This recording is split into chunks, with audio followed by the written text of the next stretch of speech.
Le Muay Thai, l'art des 8 membres.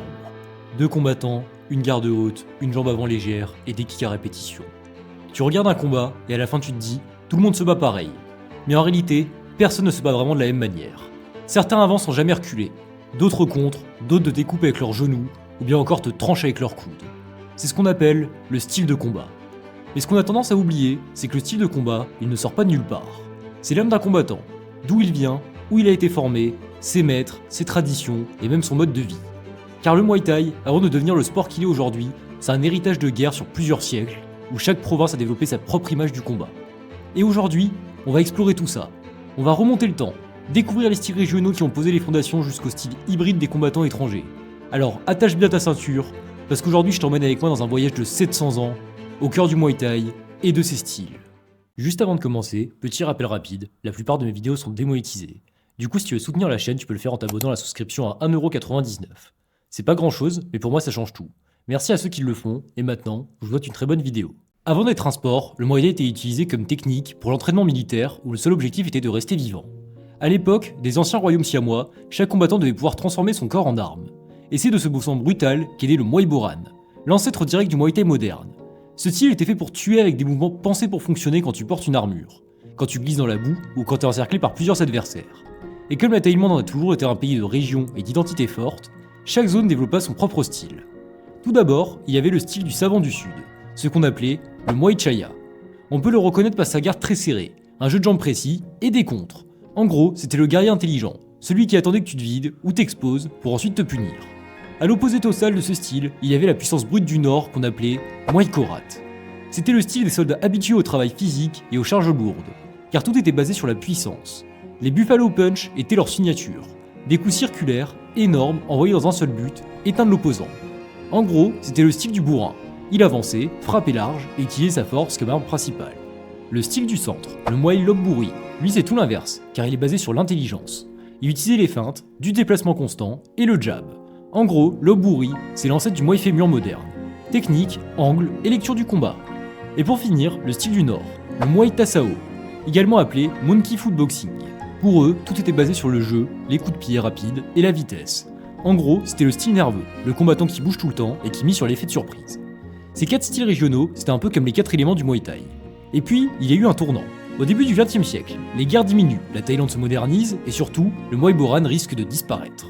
Le roi Rama V, voyant ça, réunit les meilleurs maîtres du pays. 3 d'entre eux reçoivent le titre de Mouen, un honneur royal ultra rare, mais leur mission est simple, sur le papier, mais impossible en réalité. Prendre un art créé pour tuer et en faire un sport national. À partir de là, tout va changer. On voit apparaître les rings, les gants, un vrai système de points, des règles claires. En gros, le Muay Thai moderne vient de naître. Un art où chaque style ancestral va donner naissance aux 8 grands styles modernes qu'on va explorer maintenant. Tout d'abord, le Muay Fémur. C'est sans doute le style le plus respecté de tout le Muay Thai. La base de ce style, c'est l'intelligence. Le but principal est d'anticiper ce que va faire l'adversaire, le feinter, le faire déclencher, lire ses réactions et le punir. Son arme principale, c'est la lecture, et sa force, c'est de te faire douter de tout. Et ce style-là ne vient pas de nulle part, car en Thaïlande, la technique a toujours été plus valorisée que la puissance. Les jeunes apprennent donc d'abord à contrôler et bien toucher avant de frapper fort. En résumé, le Muay Fémur, il rentre dans ta tête et gagne parce qu'il te comprend. Le Muay KO, c'est sans doute le plus emblématique de Stadium, et surtout le plus relou à affronter. Parce que la base de son style, c'est avancer constamment, te coller et ne plus jamais te lâcher. Il cherche le clinch pour t'user physiquement et frapper surtout au corps. Son arme principale, c'est les genoux. Long, court, dans le clinch, aucune importance du moment que le coup t'use. Et ce style ne sort pas de nulle part. L'Isan, la région la plus pauvre du pays, forge des enfants qui combattent depuis petits. On y apprend à être fort, endurant et à avancer quoi qu'il arrive. En résumé, le Muay KO, t'avances, tu clinches, tu frappes au corps et tues ton adversaire jusqu'à son dernier souffle. Le Muay Mat, c'est le style le plus spectaculaire, car c'est le style le plus explosif et surtout, il cherche à finir le combat en un seul coup. Comme le Muay KO, la base de ce style, c'est d'avancer et de mettre une pression constante. Ses armes principaux sont surtout les crochets, overhand et low kick pour casser les appuis. Ils ont souvent une capacité hors norme pour encaisser les coups et n'ont pas peur d'en prendre pour en rendre 2 fois plus. Tu l'as compris, c'est un style à haut risque. Soit il t'éteint, soit il t'épuise, soit tu l'éteins. Et ce style ne vient pas de nulle part. Dans beaucoup de camps ruraux, on apprend à boxer avec les poings parce que c'est simple, instinctif et accessible. En résumé, le Muay Mat c'est simple. T'avances, t'enfermes et tu cherches constamment à finir. Le Muay Thai, c'est le plus utilisé et celui qu'on pourrait qualifier de plus thaïlandais de tous. C'est le style le plus répandu, tout simplement parce qu'il repose sur l'arme la plus thaïlandaise de toutes, le middle kick.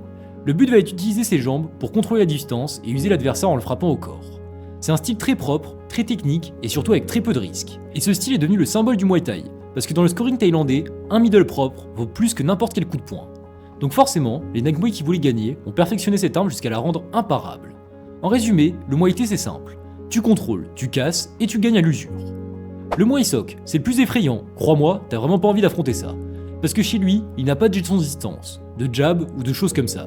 Il vient avec une seule idée en tête, te trancher. Il cherche la proximité constante, car son arme principale, c'est les coudes. On peut clairement dire que c'est le style le plus cruel, car un coude, même pas très puissant, peut créer une énorme entaille. Tu l'as donc compris, le Muay Sok, c'est la guerre à courte distance. Et si le Muay Sok existe, c'est pas par hasard. Ce style vient du Muay Boran, là où les coudes étaient l'arme ultime à courte distance. Une arme faite pour survivre quand tu n'avais plus rien d'autre. Et dans les stadiums modernes, les Muay Sok sont devenus la réponse naturelle au Muay KO. Car quand quelqu'un veut t'enfermer dans un clinch, tu peux le couper avant même qu'il n'entre. En résumé, le Muay Sok c'est avancer, ouvrir ton adversaire, un style où chaque geste peut laisser une cicatrice. Le Muay Plam est un style de domination et d'usure. On pourrait presque appeler ça du grappling debout, car c'est un style spécialisé dans le clinch. Leur but est de venir te coller et t'user car ils te tirent, te cassent l'équilibre et t'usent mentalement jusqu'à ce que tu craques. À la différence du style Muay KO, qui peut sembler similaire, eux veulent t'empêcher de boxer et te contrôler. Tu l'as compris, ici, tout se joue sur la proximité. Et si ce style est si dominant, c'est parce qu'il vient des régions les plus dures du pays. L'Isan, la terre des travailleurs, là où les jeunes combattent très tôt. Dans ces camps, ils passent des heures par jour à s'arracher la tête en clinch pour forger leur technique. En résumé, le Muay Plam c'est accrocher, contrôler, briser jusqu'à ce que l'adversaire se vide. Le Muay Book, c'est le style des bourrins, le style le plus simple à comprendre et le plus difficile à arrêter. La base de ce style, c'est la présence, et bien sûr, la pression constante. C'est des combattants de volume, qui cherchent à te briser mentalement, avant physiquement. Ce n'est pas le combattant le plus technique, mais il a un cardio et un mental hors du commun. Et surtout, il transforme tous les combats en guerre d'usure. Et si ce style existe, c'est pas juste parce que le public aime les guerres. En Thaïlande, les enfants combattent jeunes, parfois toutes les 2 semaines. Les camps de l'Isan les forgent dans l'endurance, la dureté, la pression. Et le scoring Thai récompense exactement ça. En résumé, le Muay Book c'est avancer, encaisser et frapper jusqu'à ce que l'autre craque. Le Muay Farang, c'est le style le plus hybride, car c'est le style des combattants étrangers. Leur base, c'est souvent un mélange de Muay Thai, parfois de kickboxing et parfois de boxe anglaise. Résultat, ils arrivent avec une structure complètement différente et surprennent les Thaïs. Les Muay Farang commencent plus rapidement, il y a souvent plus de déplacements latéraux et d'utilisation des angles, et ils utilisent également beaucoup plus les combinaisons de points. En gros, leur but est de casser le tempo classique du Muay Thai. Et si le style Farang existe, ce n'est pas par hasard. A l'origine, les combattants étrangers arrivaient en Thaïlande avec leur propre bagage. Mais en arrivant là-bas, ils ont dû s'adapter car les règles Thaï ne sont pas les mêmes. Alors ils ont bricolé et analysé pour fusionner leur base occidentale avec les outils Thaï. En résumé, le Muay Farang c'est un style hybride, explosif et imprévisible, moitié tradition, moitié réinvention. Maintenant qu'on a vu tous les styles, il faut comprendre une chose, rien de tout ça n'est le fruit du hasard. Chaque style a une origine et surtout une raison d'exister. Et il faut principalement regarder 3 facteurs. Tout d'abord, il y a le scoring. Il faut savoir qu'en Thaïlande, si tu touches 3 jabs parfaits, tout le monde s'en fout. Au contraire, si tu touches un middle ou un bon genou, là, tout le monde hurle. Résultat, les styles comme le Muay KO ou le Muay Thai seront toujours devant au scoring. Et forcément, à l'inverse, les punchers doivent être dangereux très tôt, sinon, ils perdront toujours au point. Ensuite, il y a la morphologie. En Thaïlande, la plupart des combattants tournent autour des catégories légères. Donc forcément, ça veut dire vitesse, cardio et volume. Les styles raffinés comme le Muay Fémur ou le Muay Thai sont donc taillés pour eux. Ils sont faits pour durer, pas pour exploser en 1 minute. Les régions et les camps jouent également un rôle important. Par exemple, l'Isan produit beaucoup de Muay KO, car c'est la région agricole, la plus pauvre, celle où l'endurance et le travail dur sont un mode de vie. Le sud a donné Chaya, défense, patience, structure. Le nord, Tassao, rapidité et légèreté.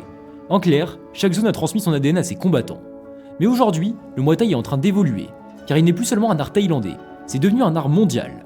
D'un côté, il y a les traditions, le Wai Kru, le clinch, le rythme en synchrone. De l'autre, il y a le One Championship, qui incarne l'évolution, moins de clinch et des petits gants, et surtout une volonté de spectacle. Mais malgré tous ces changements, un truc ne bouge pas. La base reste ancrée dans le Muay Boran. Parce qu'aucun style n'est né par hasard. Le Muay Fémur existe parce que la finesse a toujours été valorisée dans les grands stadiums. Le Muay KO est né dans les provinces où le clinch était le meilleur moyen de survivre. Le Muay Mat vient des combattants qui n'avaient qu'une seule arme, leur poing. Le Muay Thai, des écoles qui enseignaient qu'un middle propre vaut plus que 1000 échanges. Le Muay Sok, des régions où les combats se jouaient à la coupure. Le Muay Plam, des camps obsédés par la maîtrise du corps à corps. Le Muay Book, du corps brut et de l'endurance. Et le Muay Farang, de l'évolution du sport dans un monde qui change. Au final, si on ne devait retenir qu'une chose, en Muay Thai, on n'utilise pas les 8 armes. On en utilise une seule, sa propre identité.